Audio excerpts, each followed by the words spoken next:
Hello प्यारे बच्चों, आज हम करने जा रहे हैं डायरेक्टरेट ऑफ एजुकेशन की worksheet number 67 class 9 subject science. बेटा हम चैप्टर पढ़ रहे थे कार्य तथा ऊर्जा, और आज हम पढ़ने जा रहे हैं कौन सी ऊर्जा के बारे में? गतिज ऊर्जा। ज्ञान ने पूछा, जिज्ञासा दीदी गतिज ऊर्जा क्या होती है?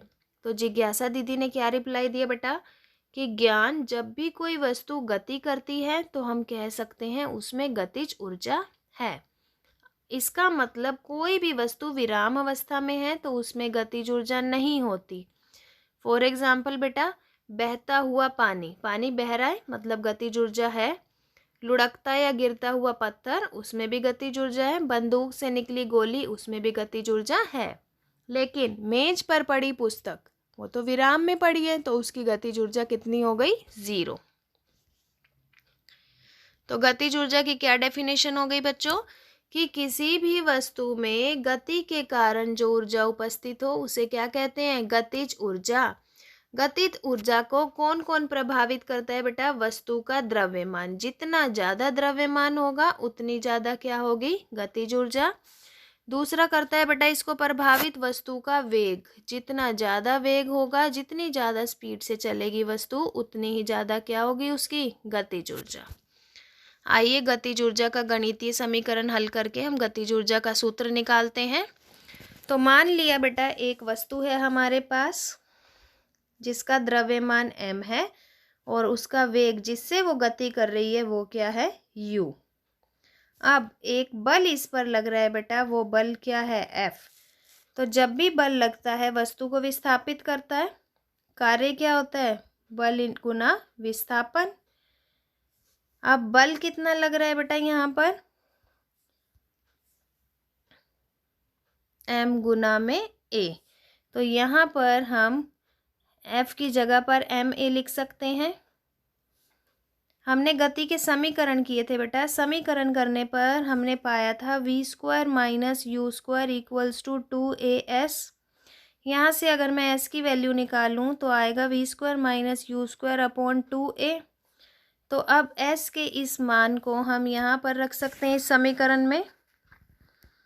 तो आप यहाँ पर जब हम इसका मान रखेंगे ma गुना v² minus u square upon में 2a, 2a से a कैंसिल हो गया बेटा। क्या बन रहा है यहाँ पर? Half m v² minus u square. ये हमारा गतिज ऊर्जा का समीकरण है बेटा। तो इसे हम के ई काइनेटिक एनर्जी भी लिख सकते हैं या ई के ऐसे भी लिख सकते हैं। ठीक है, तो ये हमारी गतिज ऊर्जा का सूत्र आ चुका है, half m v² minus u square. मान लिया बेटा कि आपकी कार पहले विराम अवस्था में खड़ी है, तो क्या आ जाएगा यहाँ पर? विराम अवस्था में है तो आरंभिक वेग को किससे दर्शाया जाता है बेटा? u से। आरंभिक वेग कितना है उसका? 0, क्योंकि वो विराम पे है। तो हम अगर इसकी गतिज ऊर्जा निकालेंगे तो क्या आएगी यहाँ पर? आरंभिक वेग का मान क्या रख देंगे हम यहाँ पर? 0, क्योंकि गाड़ी क्या है हमारी? विराम अवस्था पर है। तो हाफ m v² माइनस 0 का स्क्वायर हाफ m v²। तो ये हमारा क्या है बेटा? गतिज ऊर्जा का सूत्र। जब भी कोई वस्तु क्या होती है? विराम अवस्था में। तो विराम अवस्था में होने पर उसके वेग जब 0 होगा तो हमारा फॉर्मूला हाफ m v² आएगा। ठीक है, आइए इसका एक एग्जाम्पल देखते हैं हम। एक वस्तु जिसका द्रव्यमान 10 किलोग्राम 4 मीटर प्रति सेकंड के वेग से चल रही है, तो इसमें गति करते समय गतिज ऊर्जा बताइए। तो बेटा गतिज ऊर्जा का सूत्र हम लिख लेंगे पहले, half m v²। Half m द्रव्यमान कितना दिया हुआ है आपको? 10 kg। वेग कितना दिया हुआ है बेटा? 4। यहाँ v² है तो 4 का स्क्वायर कर लीजिए। हाफ इंटू 10, 4 4 जा 16। तो क्या आ गया हमारे यहाँ पर? 80। और जब भी हम ऊर्जा निकालते हैं तो ऊर्जा का जो मात्रक है बेटा वो भी क्या रहता है? कार्य के समान। तो आंसर क्या आ गया आपका? 80 जूल। ठीक है, नेक्स्ट उदाहरण देखते हैं अब हम। सेकंड में देखिए, एक कार की गति को 30 किलोमीटर प्रति सेकंड से बदलकर 60 किलोमीटर प्रति घंटा तक ले जाने के लिए, तो शुरू में किस गति से चल रही थी गाड़ी? 30 किलोमीटर। तो यू आपके पास क्या हो गया बेटा? 30 किलोमीटर प्रति घंटा। बदल के अब वो कितने पे आ गई है? 60 पे। तो वी कितना हो चुका है? 60 किलोमीटर प्रति घंटा। द्रव्यमान दिया हुआ बेटा 1500 किलो, एम का भी मान दे दिया आपको 1500 किलोग्राम। हमें क्या निकालना है उसके लिए? आवश्यक बल। तो बेटा जब भी बल निकालना होता है तो पहले तो हमें क्या निकालना पड़ेगा? किलोमीटर प्रति घंटा को मीटर पर सेकंड में बदलना होगा। और जब भी इसे मीटर पर सेकंड में बदलते हैं हम किसी भी चीज़ को, तो उसे 5/18 से गुना कर देते हैं।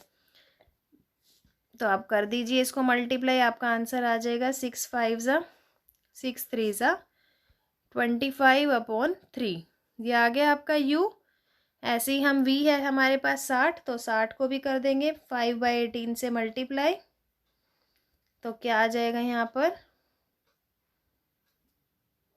100/6। ठीक है, और भी कट कर सकते हैं हम इसे 50/3। तो हमारे पास u भी आ चुका है और v भी आ चुका है। तो हम इसे अब मीटर पर सेकंड के अकॉर्डिंग लिख लेते हैं। हमारे पास u देखेंगे आप, u कितना आया था? 25/3 और v कितना आ गया? 50/3।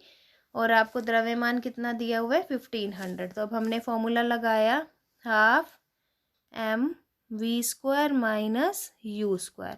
v कितना है बेटा? 50/3, तो 50/3 का स्क्वायर माइनस u कितना है? 25/3, 25/3 का स्क्वायर, और आंसर आपका ये आ जाएगा। ठीक है बच्चों, आई थिंक ये फॉर्मूला काफ़ी इजी था, लेकिन एग्ज़ाम में इसी फॉर्मूला से आपके पास न्यूमेरिकल आएंगे, तो काफ़ी अच्छे से प्रैक्टिस करनी है आपकी। आइए एक्सरसाइज के क्वेश्चंस करते हैं। गतिज ऊर्जा को परिभाषित कीजिए और उसका सूत्र भी लिखिए। तो गतिज ऊर्जा की परिभाषा आपको दी हुई है बेटा, यहाँ पर हम यहीं से फर्स्ट क्वेश्चन का आंसर लेंगे और साथ में इसका सूत्र भी लिखेंगे। तो क्या होती है गतिज ऊर्जा?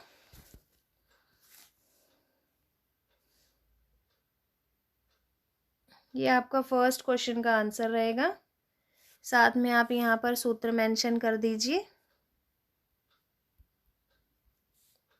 क्या है सूत्र? Half m v² minus u²। किसका है ये? गतिज ऊर्जा का। ठीक है, सेकंड क्वेश्चन देखिए, एक गैराज में खड़ी कार की गतिज ऊर्जा कितनी होगी?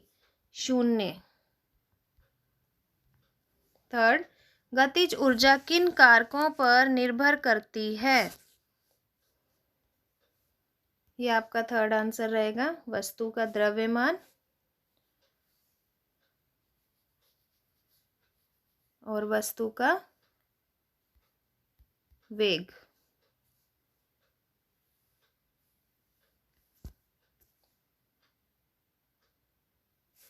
फर्स्ट में फॉर्मूला लिख देते हैं हम इसके साथ।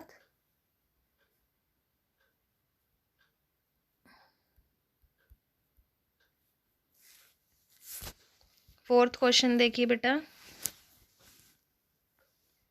एक 5 मीटर प्रति सेकंड से गति करती हुई वस्तु जिसका द्रव्यमान m है, गतिज ऊर्जा 25 है। अगर इसके वेग को 2 गुना कर दिया जाए तो गतिज ऊर्जा कितनी होगी? तो हमें यहाँ पर वेग को दुगना करना है बेटा। तो आइए इसको सोल्व करते हैं हम। पहले हम देख लेंगे कि हमें क्या क्या दिया हुआ है। नोट डाउन करते हैं हम। u दिया हुआ है बेटा 5, द्रव्यमान आपका m है और गतिज ऊर्जा आपको दी हुई है 25। तो चलिए पहले हम इसका m निकाल लेते हैं। गतिज ऊर्जा का सूत्र क्या होता है? Half m v²। गतिज ऊर्जा आपको कितनी दी है? 25। हाफ m v कितना है? 5।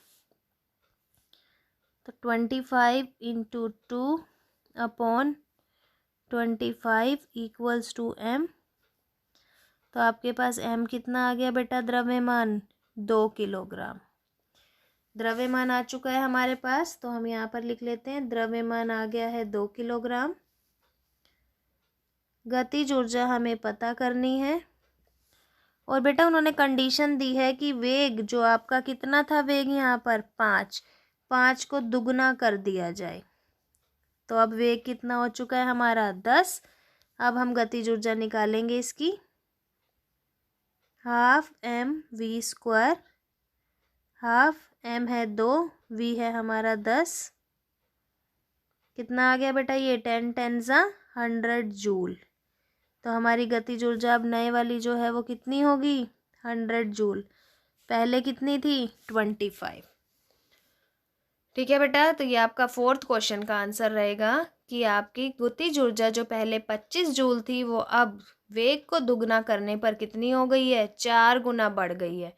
कितनी हो गई है 100 जूल। ठीक है बेटा, 5वां क्वेश्चन देखेंगे। एक बल 20 किलोग्राम द्रव्यमान की एक वस्तु को, तो 5वां क्वेश्चन देखिए ध्यान से।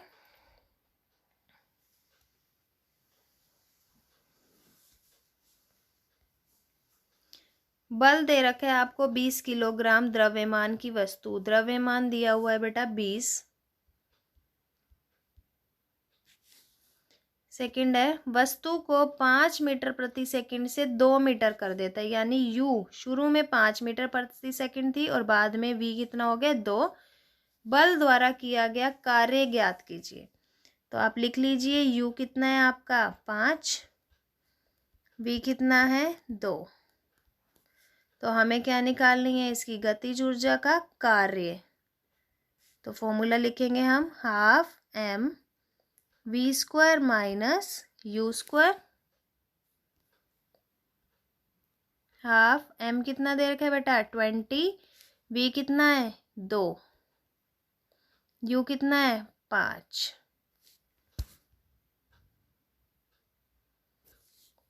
अब हम इसको सोल्व कर लेते हैं।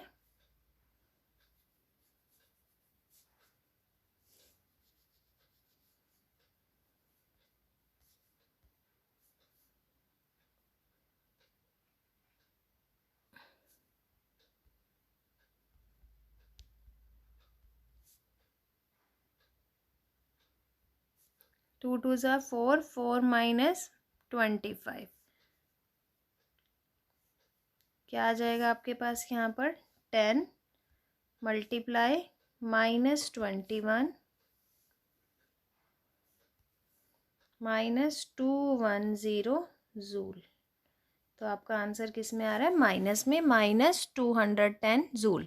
ये आपका 5th क्वेश्चन का आंसर रहेगा बेटा।